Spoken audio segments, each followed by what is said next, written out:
Ada tak tanda orang tu mendapat cinta Rasulullah? Ada tak tanda, alamat daripada orang yang dah mendapat cinta Rasulullah? Ada. Apa dia? Sebahagian besar hidupnya ialah cara hidup Rasulullah. Sebahagian besar hidupnya ialah cara hidup seperti Rasulullah. Itu tanda orang yang telah dicinta oleh Rasulullah. Kita tahu Nabi kita tidur macam mana, kita tak tidur macam kita dah.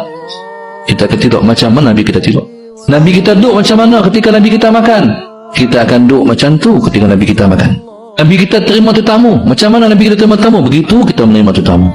Walaupun kita tak boleh nak ikut keseluruhan cara hidup Nabi SAW. Mungkin orang tu boleh cara makan je, tidur tak boleh.